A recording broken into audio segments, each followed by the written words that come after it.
Dans les Flandres, le littoral et l'intérieur des terres telles que nous les connaissons aujourd'hui sont le fruit de la conquête de l'homme sur la mer. En France comme en Belgique, il y a encore quelques siècles, tout ou partie du territoire était sous l'eau.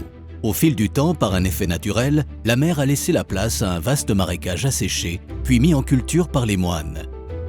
Le processus de poldérisation était lancé, donnant ainsi naissance au système des wateringues. Ce dispositif hydraulique entièrement voué à la maîtrise de l'eau a été perfectionné par chaque génération, avec toujours comme objectif de faire barrage à la mer et réguler les écoulements des eaux douces.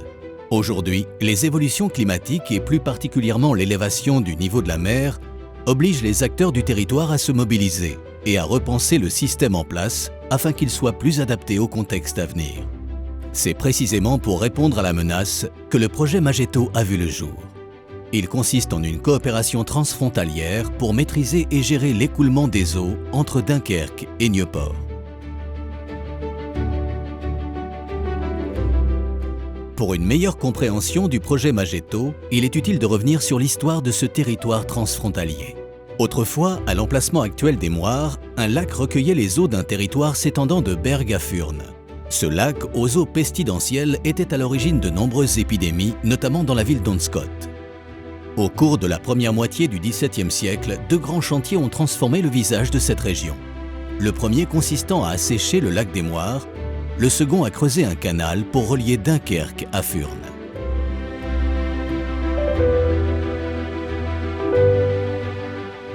C'est Wenceslas Koberger qui s'attache à l'assèchement du lac des Moires en 1619. Pour ce faire, l'ingénieur ceinture le lac d'une digue et 23 moulins à vent, actionnant des vis sans fin, rejetant les eaux à l'extérieur. Celles-ci sont alors recueillies par un fossé circulaire latéral à la digue, le Ringslot. Les eaux sont ensuite réorientées vers Dunkerque. L'assèchement des Moires résout de façon fulgurante les problèmes d'insalubrité de la région et dynamise l'économie locale en offrant de nouvelles terres très fertiles à l'exploitation.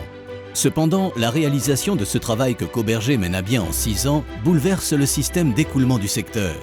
Les Moires, par l'effet du dessèchement, passent de fonds servants, inondables, à fonds dominants, non inondables.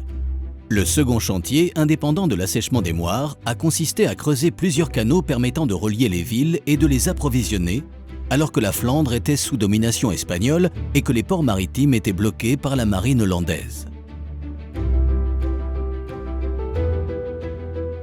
Dat kanaal Veurne-Duinkerke is in feite de laatste etappe van een groot infrastructuurwerk die vanaf 1620 is aangezet met de bedoeling van de stad Antwerpen opnieuw met de zee te verbinden.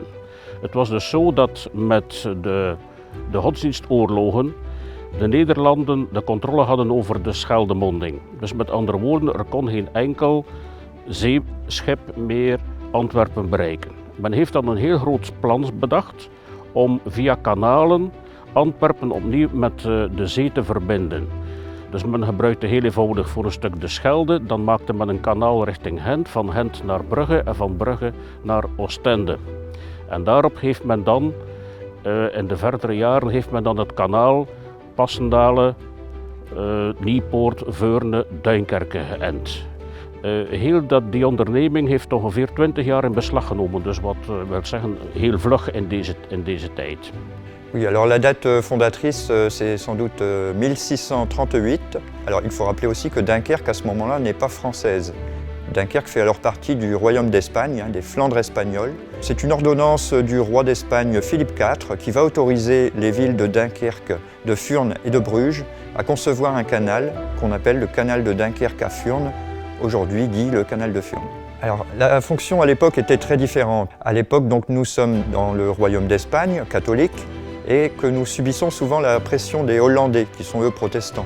Et ainsi, ils bloquent le port de Dunkerque en 1638, ce qui occasionne des problèmes de disette à Dunkerque. Donc pour trouver une autre solution pour l'approvisionnement en vivres à Dunkerque, on va penser à creuser un canal qui va nous relier aux villes de Furnes, de Bruges. En 1891, donc, une convention va régir la question des eaux sur le canal de Furnes entre les Français et les Belges, oui. Alors finalement, c'est toute l'histoire de ce canal qui évoque l'aspect transfrontalier, puisque Ce canal il était déjà entretenu par les villes de Dunkerque, de Furnes et de Bruges avec des systèmes de quote-part. Par exemple du XVIIIe siècle, pour le coup les Français et nos voisins de l'autre côté de la frontière vont se mettre des moyens en commun pour entretenir ce canal, pour entretenir les écluses, les ponts, pour aussi curer le canal qui en a souvent besoin. Le polder des Watringues est très plat et son altitude générale ne permet l'écoulement des eaux douces à la mer que pendant la marée basse, quand le niveau de la mer est inférieur au niveau d'eau dans les canaux. On appelle cet écoulement l'évacuation gravitaire. À marée haute, il faut empêcher la mer d'envahir les terres. Les portes à la mer sont fermées. Les eaux douces arrivant de l'amont ainsi que les eaux pluviales sont stockées dans le réseau de canaux. À marée basse, les portes à la mer sont ouvertes pour évacuer les eaux qui se sont accumulées dans les canaux. Lorsqu'à marée haute, les pluies engendrent un apport d'eau ne pouvant pas être stocké dans les canaux sans provoquer d'inondation, des stations de pompage de grande capacité permettent d'évacuer artificiellement les eaux excédentaires à la mer.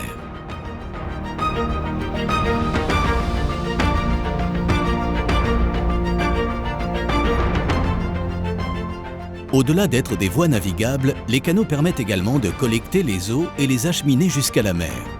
Ils constituent l'armature essentielle du système des Watringues françaises et belges. La mutualisation des moyens existait déjà il y a plus d'un siècle. Donc le canal de Furnes, c'est un canal transfrontalier et ce canal donc, transfrontalier s'écoule de France vers la Belgique. C'est un canal qui prend naissance à Dunkerque, au niveau des 4 écluses, et qui est évacué à Newport, en Belgique. Il reçoit les eaux transfrontalières du secteur de Dunkerque à La Panne, mais il reçoit également des eaux qui sont en provenance de l'Isère par le canal de l'Eau, qui s'écoule également donc à Furnes et qui s'écoule directement dans ce canal-là. Alors ce qu'il faut savoir, c'est que sur le territoire, on a 2 canaux transfrontaliers, le canal de Furnes et le canal de la Basse-Colme, et ces 2 canaux font l'objet d'une convention internationale qui a été signée en 1890 qui réglemente le sens d'écoulement des canaux. Alors on peut trouver ça drôle d'avoir une convention qui va réglementer le sens d'écoulement, mais ce qu'il faut savoir, c'est qu'on est sur un territoire qui est tellement plat, le territoire des Watringues, qu'on peut décider de faire circuler un canal dans un sens ou dans un autre. Et donc il a été décidé en 1890 d'acter le fait que le canal de Furnes s'écoule de France vers la Belgique et le canal de la Basse-Colme va s'écouler de la Belgique vers la France. Aujourd'hui, les évolutions climatiques obligent les acteurs du territoire à se mobiliser et à repenser le système d'assèchement en place afin qu'il soit plus adapté au contexte à venir. Le danger d'inondation dans les moires intérieures et extérieures est latent.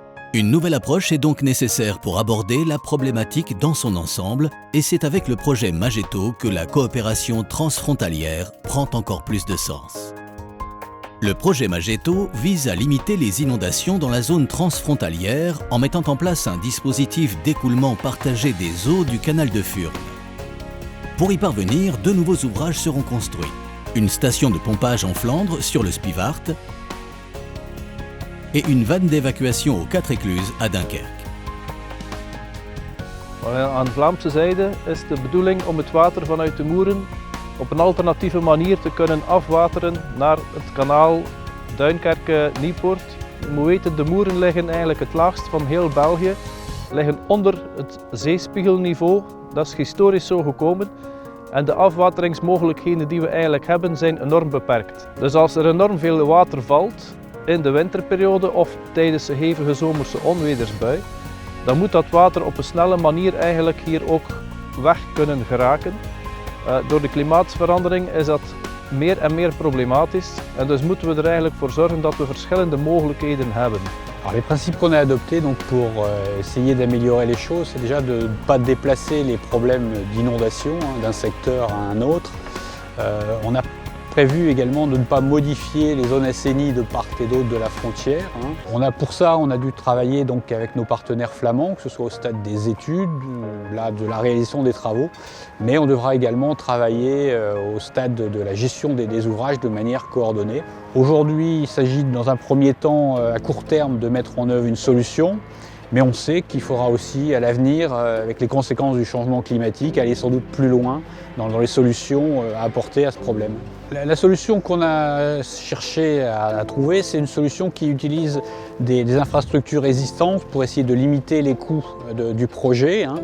C'est pour ça qu'on doit ici, donc, sur le site des 4 écluses, donc, créer une vanne qui va permettre de relier le canal de Furnes au canal exutoire. Ça va permettre, pendant les phases de crue, d'évacuer les eaux du canal de Furnes, qui jusqu'alors s'évacuaient uniquement en Flandre, à Newport, de pouvoir en évacuer une partie ici à Dunkerque par le canal exutoire et ensuite par l'ouvrage Tixier. Tout ça fait qu'on aura une augmentation de nos capacités d'évacuation à la mer et c'est l'objectif qui est poursuivi dans le cadre de ce projet.